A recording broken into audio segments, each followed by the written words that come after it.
Octavo grado. Escuela de Pastoral. Lección 9. Sombras del reinado de Salomón. Y si te dijera que el hombre más sabio y rico de la historia, el constructor del templo de Dios, lo perdió casi todo por una simple debilidad? Salomón. Su nombre evoca oro, sabiduría y gloria. Pero detrás de los muros de su increíble reinado, había sombras, errores que lo llevaron a la ruina. ¿Fueron sus lujos? ¿Sus impuestos? No. Fue algo mucho más íntimo. Descubre el verdadero pecado de Salomón que desató la ira divina y partió su reino en dos. Si la sabiduría no pudo salvarlo, ¿qué esperanza tenemos nosotros? Quédate, porque esta historia bíblica es un espejo para tu vida y tus decisiones hoy mismo. Oración. En el nombre del Padre, y del Hijo, y del Espíritu Santo. Amén. Oh, Dios eterno, fuente inagotable de toda sabiduría y verdad, me postro ante tu majestad para agradecerte la luz de esta lección. Te doy gracias, Señor, por permitirme meditar en la historia del rey Salomón, un hombre bendecido con la inteligencia y la riqueza, pero que conoció las sombras de la caída. Gracias por mostrarme que la grandeza humana, sin la fidelidad de corazón, es efímera y peligrosa. Señor, ilumina mi entendimiento. Concédeme, te ruego, la gracia de reflexionar profundamente sobre la fragilidad de aquel gran rey. Que la ambición, el lujo, la distracción y, sobre todo, la sutil tentación de la idolatría del corazón, que se manifiesta en dar prioridad a lo mundano sobre tu voluntad, no encuentren morada en mi alma. Ayúdame a identificar las mujeres extranjeras o los palacios excesivos de mi propia vida, aquellas pasiones, hábitos o apegos que buscan desviar mi corazón del altar que he construido para ti. Divino Maestro, otórgame tu guía y sabiduría. Así como Salomón imploró al inicio de su reinado, dame un corazón que sepa escuchar y discernir. Cf. Primer libro de los Reyes capítulo 3 versículo 9. No solo busco el conocimiento de esta lección, sino la sabiduría práctica para aplicarla en mi vida diaria. Que la historia de su división y caída me impulse a mantener la unidad y la rectitud en mis decisiones. Guíame para ser fiel a tu alianza en lo pequeño y en lo grande, para que la prosperidad que me concedas jamás se convierta en la causa de mi tropiezo. Padre misericordioso, infunde tu Espíritu Santo. Que esta oportunidad de estudio y crecimiento espiritual me renueve. Que el fuego que consumió el holocausto en el templo de Salomón consuma en mí todo rastro de autosuficiencia y vanidad. Que tu nombre sea invocado sobre mi corazón y mi casa, a fin de que yo te tema y viva para hacer juicio y justicia en la tierra, como la reina de Sabá reconoció en tu siervo. Por Jesucristo, nuestro Señor, que es la sabiduría encarnada. Amén. Arrancaré el reino de tu mano. Primer libro de los Reyes capítulo 11 versículo 11. Continuación de la lección 8. Cuarta petición. Eliminación de las plagas. Cuando haya hambre en la tierra, o peste, o roya, enfermedad que ciertos hongos ocasionan a las hojas y tallos de los cereales, añublo, langosta, u otra clase de insectos, o cuando el enemigo asedie a tu pueblo, en su país, en sus ciudades, o cuando haya plagas o enfermedades de cualquier clase, si entonces uno en particular, o todo Israel, tu pueblo, se dirija a ti con oraciones y súplicas, y si cada cual, reconociendo la plaga de su corazón, extienda sus manos hacia esta casa, óyelo tú en el cielo, lugar de tu morada, y perdona, obra y retribuye a cada uno conforme a todos sus caminos, ya que conoce su corazón, pues tú solo conoces el corazón de todos los hijos de los hombres, para que te teman todos los días que vivan en la tierra que diste a nuestros padres. Quinta petición. Los extranjeros.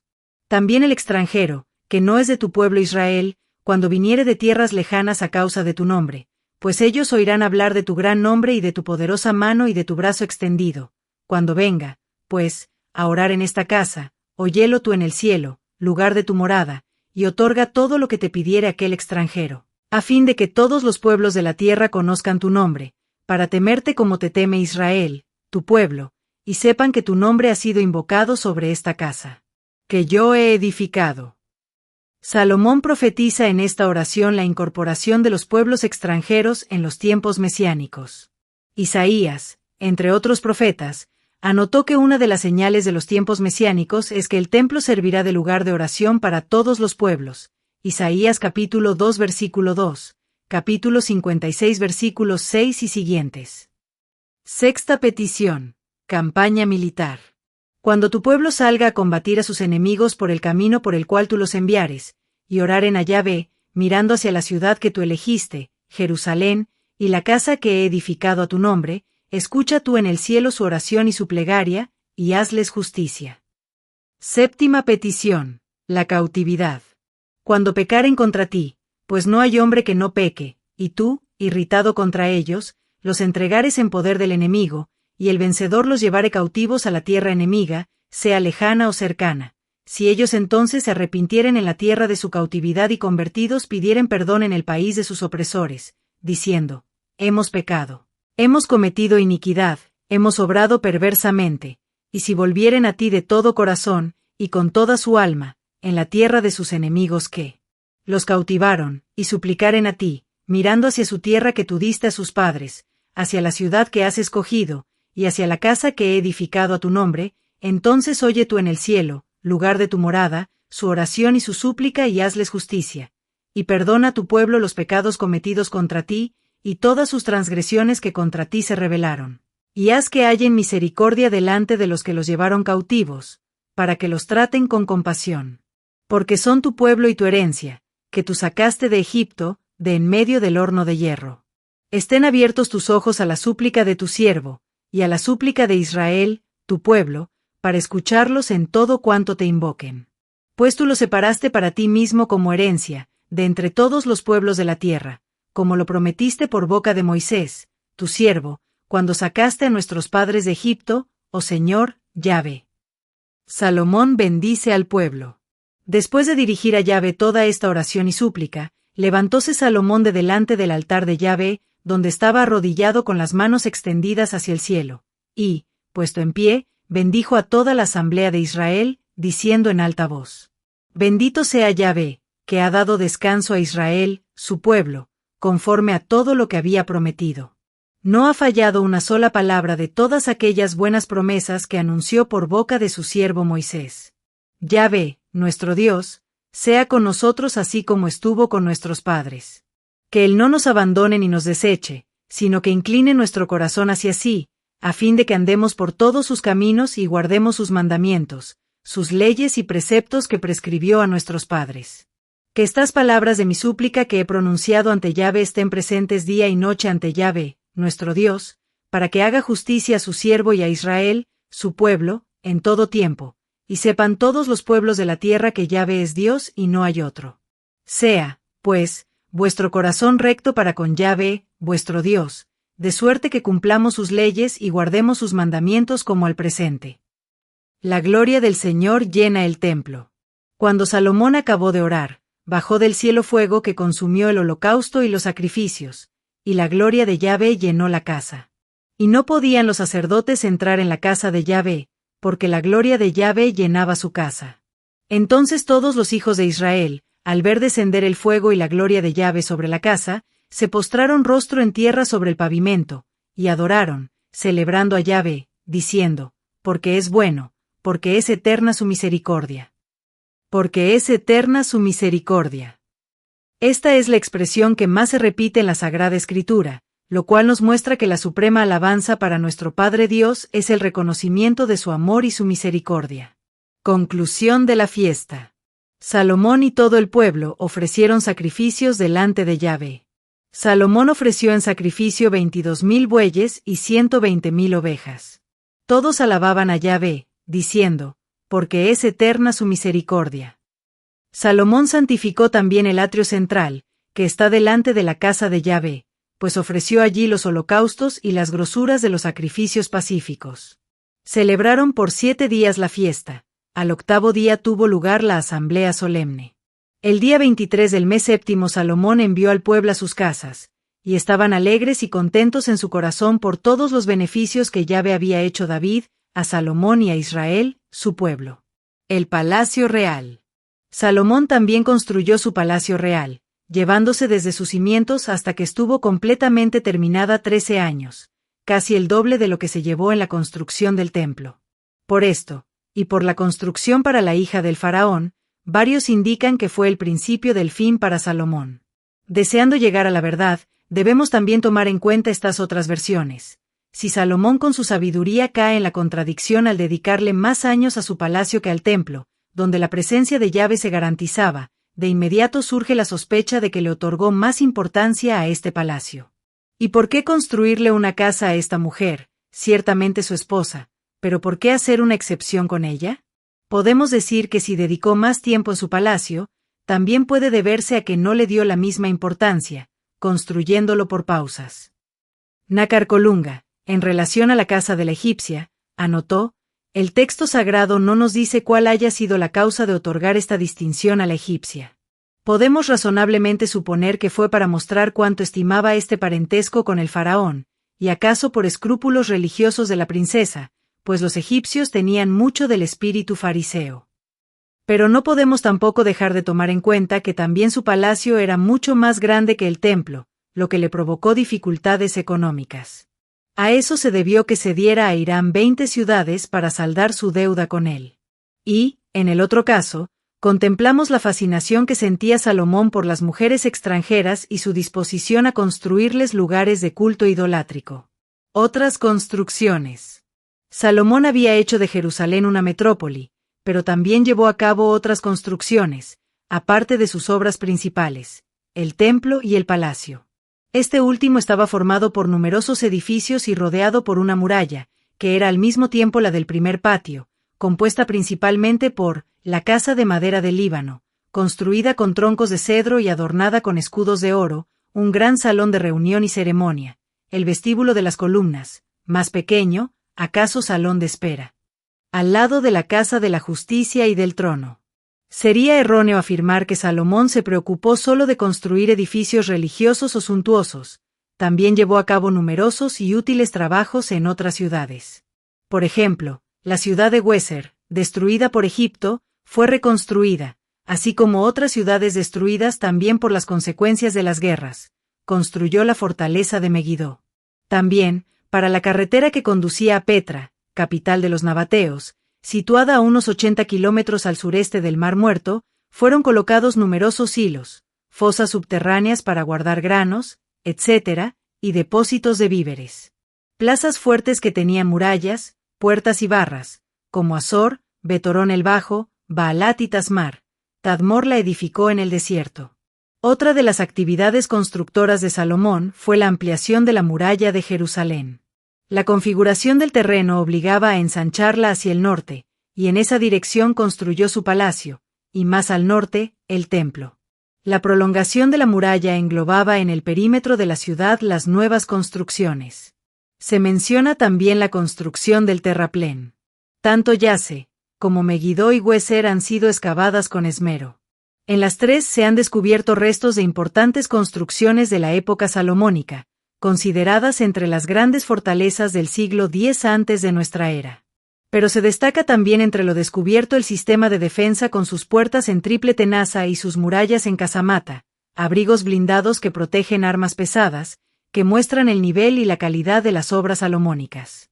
Como ya hemos visto, todas estas construcciones necesitaban mano de obra. Los obreros especializados llegaron de Fenicia, pero los demás fueron reclutados en Israel, estableciendo Salomón el trabajo obligatorio. Esto no agradó a la población porque, como lo veremos más adelante, Jeroboam, al que Salomón había nombrado jefe del trabajo obligatorio en Israel, se puso de parte de los trabajadores y tuvo que huir a Egipto. Lo mismo sucedió en el país de los faraones, y recientemente en Francia con Luis XIV. La sabiduría de Salomón es reconocida, combinando en él la sabiduría real y religiosa, la que culminará atribuyéndole la tradición diferentes escritos: Proverbios, Cantar de los Cantares, el Eclesiastés, Sabiduría y parte del libro de los Salmos. Salomón y la defensa nacional. Se nos indica que la sabiduría de Salomón se reflejaba en todos los detalles. Abordaremos ahora la realidad vivida en aquella región, que era la de vivir rodeado de enemigos. David fue un guerrero y expandió las fronteras que Israel tenía delimitadas. Salomón no pasó a la posteridad con esa imagen de guerrero. Él, como sacó adelante el imperio heredado, fue en base a las relaciones diplomáticas que entabló y fomentó. El método para alcanzar esto fue mediante matrimonios realizados con hijas de reyes, príncipes y jefes. Ya hemos mencionado con anterioridad su matrimonio con la hija del faraón, pero también son anotadas moabitas, amonitas, edomitas, sidonias e hititas. Pero aún sin ser guerrero, Salomón no era un ignorante en las cuestiones militares. Contaba de por sí con la sabiduría que Dios le había transmitido, pero también la cercanía con David que le permitió conocer los secretos y estrategias militares. Mantuvo la seguridad nacional y disolvió las agresiones mediante la sistemática formación de una institución militar que pocos se hubieran atrevido a desafiar. Las ciudades clave fueron fortificadas y convertidas en bases militares en todo su territorio. Por ejemplo, Yace en Galilea se renovó en una zona parcial en el perímetro urbanizado para protegerla contra los arameos de Damasco, que se estaban fortaleciendo cada vez más. También a Megiddo, cerca del paso principal a través de la cadena del Carmelo, donde los fenicios habían avanzado hasta allá, Hueser, Bet-Jorón y Baala, guardando los accesos occidentales frente a la llanura, y Tamar, en el sur del Mar Muerto, para hacer una base fortificada contra los edomitas. Preparado en sus bases militares, el ejército de Salomón podía responder rápidamente para defenderse ante una invasión, para dominar levantamientos locales o controlar vasallos rebeldes. Además, Salomón realizó una estrategia que ni David había intentado hacer: los carros de combate. Reunió Salomón carros y caballería y poseyó 1.400 carros y 12.000 jinetes que colocó en las ciudades de los carros. Primer libro de los Reyes capítulo 10 versículo 26. Para cuidar los 1.400 carros, contaba con 12.000 hombres para manejarlos y 4.000 pesebres para sus caballos. Esta fuerza militar fue repartida entre sus bases ya mencionadas. Este ejército de carros no podía ser manejado por cualquiera, sino que debía ser una tropa especializada en su uso, cuyos miembros posiblemente estaban familiarizados desde jóvenes con la lucha de carros. Para esto, fueron elegidos los habitantes procedentes de la región cananea filistea, los cuales estaban ya a su servicio. Esto parece confirmarse con los hallazgos de las fortalezas que antiguamente existían en la zona colindante con los cananeos. Estas cifras, al menos para Israel, parecen exageradas, pero los hallazgos arqueológicos en Eglón, Yace, Taanac y Jerusalén muestran que tales cifras son muy aproximadas. Megiddo era uno de los muchos cuarteles dedicados al alojamiento de los nuevos cuerpos de soldados en carros que Salomón había organizado y que pertenecían al ejército fijo del rey. En uno de aquellos antiquísimos edificios descubiertos debajo de las altas murallas de Jerusalén, bien asentados sobre roca, casi 2000 años después, se alojaron los caballos de los cruzados después de la conquista de la ciudad santa por Godofredo de Bobillón. Egipto era el principal exportador de carros de combate, maestro sin igual en la construcción de los carros de 2 ruedas utilizados para el combate y la caza. Para su elaboración era necesaria madera dura, y esta era importada de Siria, de ahí su elevado costo, el equivalente a 4 caballos. Los caballos procedían de Egipto y de Cilicia. Después de la destrucción del reino Mitanni por los hititas, Cilicia se convirtió en el principal exportador de la cría de caballos por excelencia. Incluso, siglos más tarde, se afirmaba que el imperio persa obtenía de Cilicia los mejores caballos para los servicios del imperio medo-persa. Salomón y la reina de Sabá. La reina de Sabá tuvo noticia de la fama que Salomón había adquirido para la gloria de Yahvé, por lo que se trasladó a Jerusalén para probarlo con enigmas. En Arabia existen 2 regiones con este nombre, una en el norte y la otra en el sur. En esta última, en el siglo 8 a.C., llegaron los sabeos al ser expulsados del norte por los asirios. Los sabeos eran comerciantes y servían de intermediarios en el comercio entre Palestina y Siria con los pueblos del Mar Rojo y de la India. Es de suponer que la reina vino del norte de Arabia. Llegó a Jerusalén con un séquito muy grande, con camellos que traían especias aromáticas, muchísimo oro y piedras preciosas. Y habló con Salomón. Le propuso cuestiones oscuras. El texto dice enigmas, según la costumbre de los orientales, que con preferencia transmiten las enseñanzas en proverbios y parábolas. Salomón le respondió a todas sus preguntas. No hubo cuestión a la cual no pudiese dar solución. Al ver la reina toda la sabiduría de Salomón, la casa que había edificado, los manjares de su mesa, las habitaciones de sus dignatarios, la manera de servir de sus criados, los trajes de ellos, sus coperas, y el holocausto que ofrecía en la casa de Yahvé, quedó atónita y dijo a Salomón: «Verdad es lo que oí decir en mi tierra respecto de ti y de tu sabiduría. Yo no creía lo dicho antes de haber venido y antes de haberlo visto con mis propios ojos, y aquí que no me habían contado ni siquiera la mitad. Tu sabiduría y tu prosperidad son más grandes de lo que yo había oído. Dichosas son tus gentes, dichosos estos tus siervos, que de continuo están en tu presencia y oyen tu sabiduría. Bendito sea Yahvé, tu Dios, que se ha complacido en ti y te ha puesto sobre el trono de Israel. Porque Yahvé ama eternamente a Israel, y él te ha constituido rey para que hagas juicio y justicia».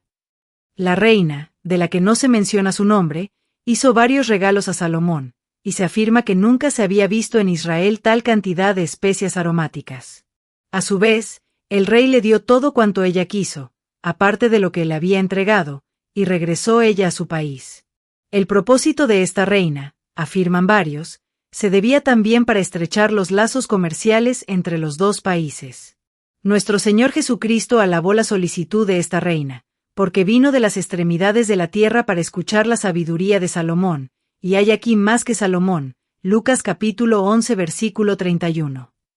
Posteriormente, se inventó una leyenda que afirma que los reyes de Etiopía eran los descendientes de la unión entre Salomón y de la reina de Sabá, pero no existen en realidad verdaderos fundamentos para afirmar aquello.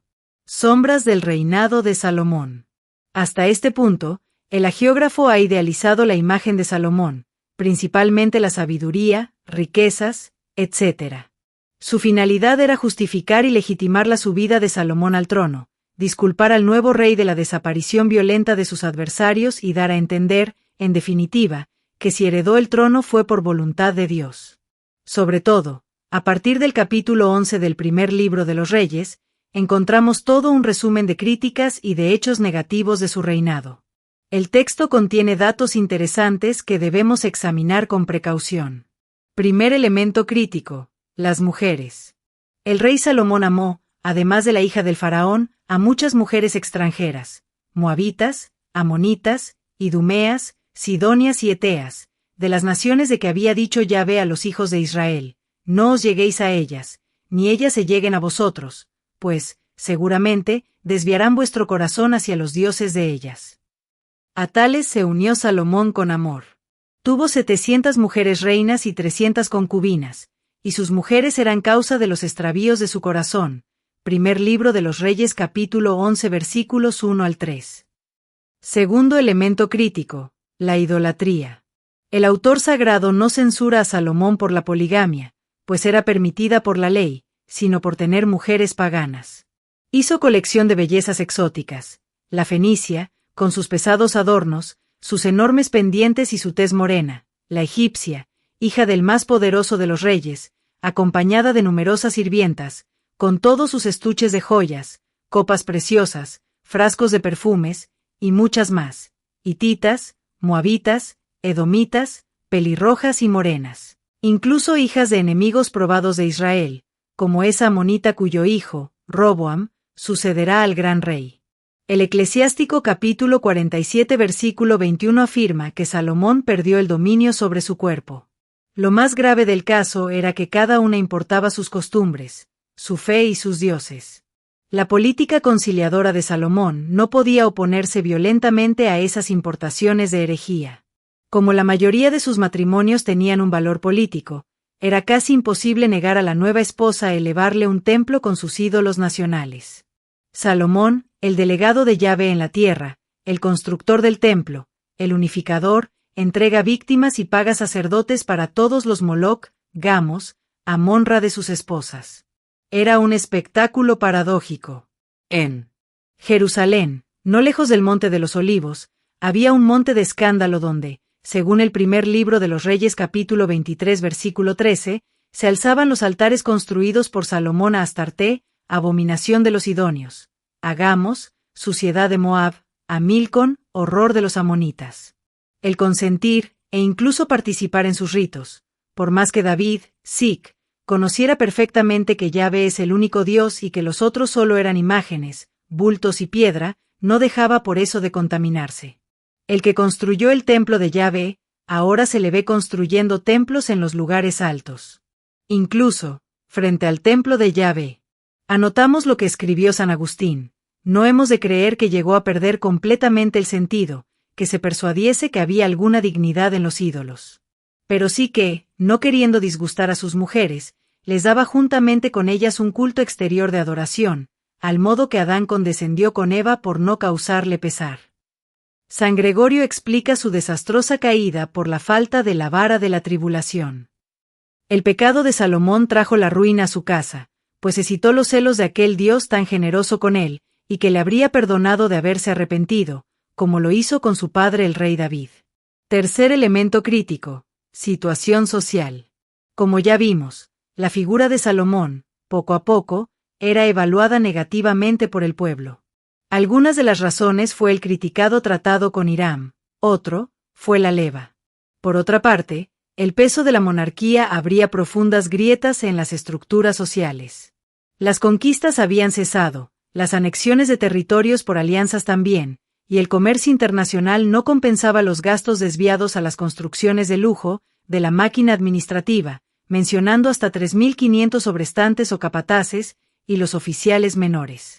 Fue precisamente por los apuros económicos que recurrió a la odiada leva, forzando a sus súbditos.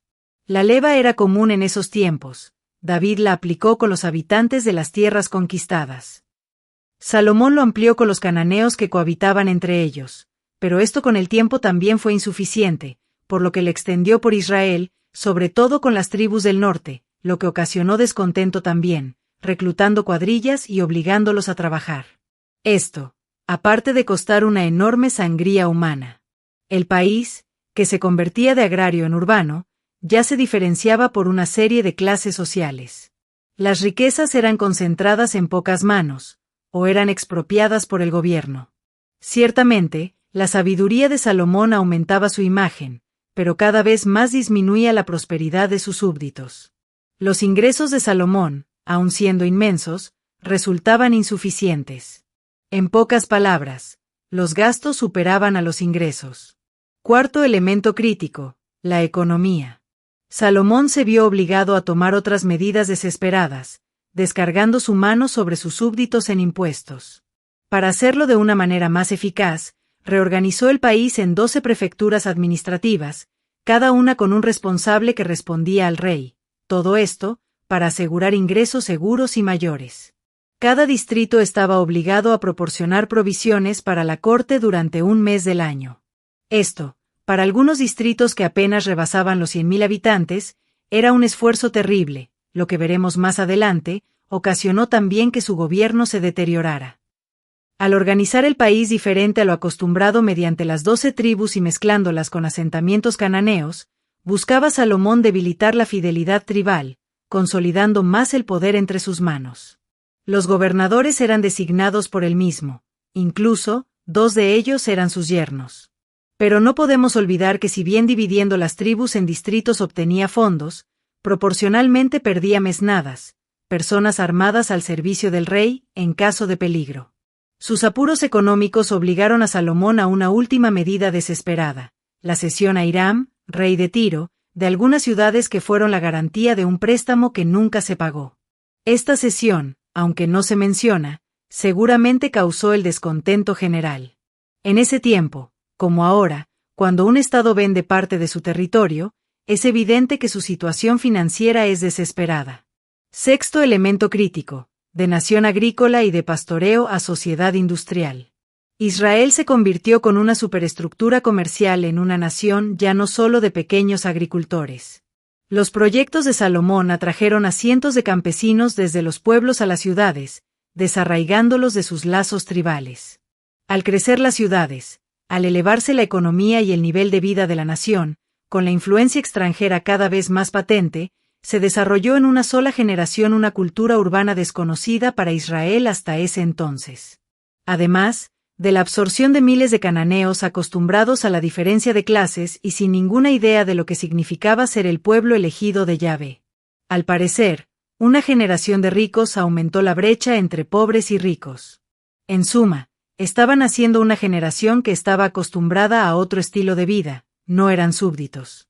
Por tanto, Se cocinaba un futuro cisma. Incluso la religión se vio influenciada por esto. Salomón centralizaba el culto en el templo, es decir, preparado por él. Samuel rechazó a Saúl, en cambio, Salomón fue quien rompió con Abiatar. La opresión social al pueblo era ya una falta grave, pero la opresión social se aunaba a la moral y religiosa, trayendo como consecuencia la paganización. Porque el desarrollo sin control de la industria y del trabajo, contemplándolos como un bien en sí mismos, haciendo a un lado la dignidad del hombre, llegando a la riqueza y al poder, despierta y desarrolla el paganismo. Y éste, con su desprecio del ser humano, niega su derecho moral y religioso. Era la profanación del pueblo de Yahvé, salvado por él, consagrado por él, del pueblo de la alianza. Yahvé anuncia a Salomón su castigo. Yahvé se irritó sobremanera contra Salomón por su corazón que se había apartado de él, a quien se le había aparecido en 2 ocasiones y le había expresado claramente que fuese fiel como su padre David, y que no fuese tras otros dioses. Por cuanto te has portado así y no has guardado mi alianza y mis leyes que yo te había prescrito, arrancaré el reino de tu mano y lo daré a un siervo tuyo, pero no lo haré en tus días por amor de tu padre David, sino que lo arrancaré de mano de tu hijo. Ni tampoco le arrancaré el reino entero, sino que daré una tribu a tu hijo, por amor a David, mi siervo, y por amor de Jerusalén que yo he escogido. Primer libro de los Reyes capítulo 11 versículos 11 al 13. Octavo grado, Escuela de Pastoral, Lección 9, fin.